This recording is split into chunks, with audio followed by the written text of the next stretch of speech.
Operation Epic Fury is a story of extraordinary tactical and operational success that thus far has not translated into strategic or political victory.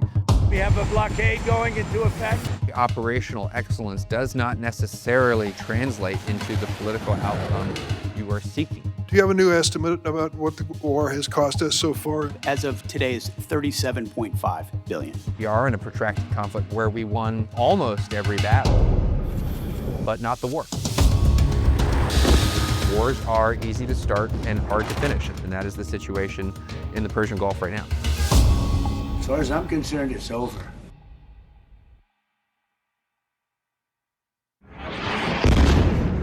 A short time ago, the United States military began major combat operations in Iran. The opening hours of the war itself on February the 28th were principally a story of really impressive operational excellence. We have breaking news from the Middle East. There are reports as we come on the air that Iran's supreme leader, Ayatollah Ali Khamenei, has been killed in today's joint attack by the U.S. and Israel. The opening strike that killed the supreme leader was quite extraordinary. And I think quite quickly put a lot of observers in mind of the Trump administration's operation only a few months prior in Venezuela. It has been a stunning turn of events for Maduro, who just a couple of days ago was the ruler of an oil-rich nation. Now he is in a freezing jail cell. The basic conditions that set us on the path to where we are now set in within about 24 hours of the conflict beginning. Traffic through the Strait of Hormuz has ground to a halt. Already, Iran is targeting ships, and some companies are choosing to avoid the strait altogether. One of the most striking, even shocking things about all of this is that at the most senior levels of the administration, there does seem to have been a failure to anticipate that A, Iran would close the Strait of Hormuz, and that B, once they had done so, this very likely meant protracted conflict. How did I know this? Because it happened before. U.S. warships moved into position today. Word that the American convoy would be entering the Strait of Hormuz. In the 1980s, Iran relentlessly targeted shipping in the Persian Gulf. The Spic Emerald today became the 5th tanker in 3 days to be attacked by Iranian speedboats. Ronald Reagan ordered an operation to escort shipping through those areas. The use of the vital sea lanes of the Persian Gulf will not be dictated by the Iranians. This is all a matter of public record. Plenty of people are old enough to remember this. There are still some very senior U.S. Navy officers who were very junior officers at the time of this conflict. This was an enormous miscalculation. They are exercising sheer desperation in the Straits of Hormuz. Something we're dealing with, we have been dealing with it, and don't need to worry about it. And it appears to have stemmed from a confidence that the opening American-Israeli blows against the Iranian regime would be so strong. We've beaten and completely decimated Iran. They are decimated, both militarily and economically and every other way. Ultimately, that's what war is about. It's about seeking political outcomes, not just succeeding in this or that military operation. To the great, proud people of Iran, I say tonight that the hour of your freedom is at hand. The story of the Iranian people in 2026 is a real tragedy. But after joining a major anti-government protest in the heart of the capital last Thursday, Aminian was shot in the back of the head at close range and killed, victim of the deadly crackdown by Iranian state security. That is probably not discussed enough when we talk about this war. Monitors say thousands of people were killed during the demonstrations. Of course, there was an uprising against the Iranian regime.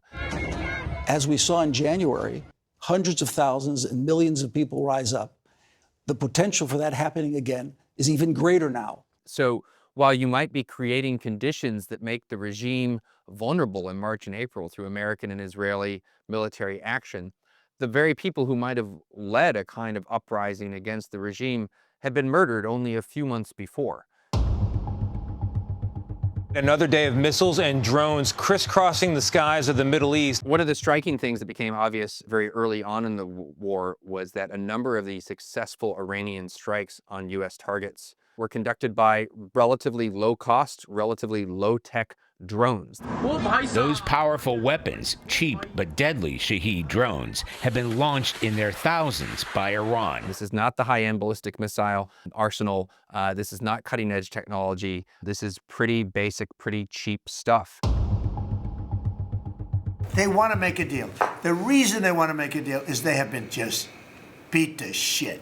I think you could see the frustration setting in the president's rhetoric regarding Iran towards the end of March. We have a deal.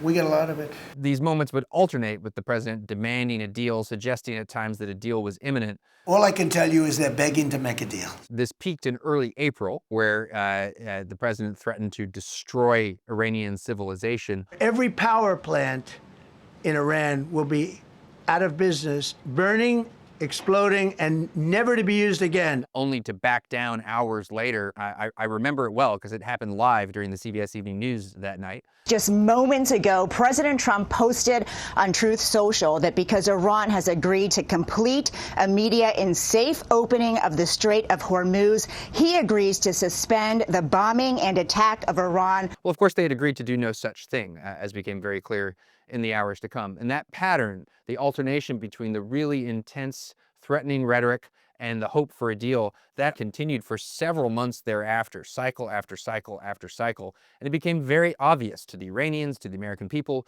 to the world, that the president wasn't going to escalate.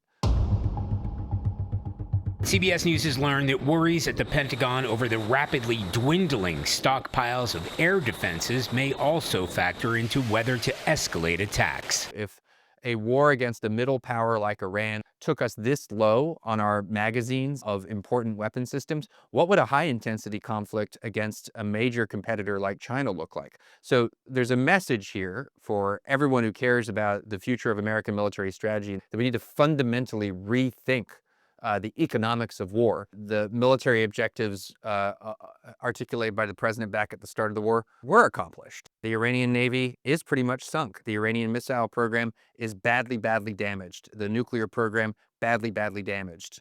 The question is, did those military accomplishments translate into good political outcomes? No, they did not. And Iran, by playing its Strait of Hormuz card back in return, gas prices jumped this week as the war in Iran escalates, has imposed a dilemma on the United States.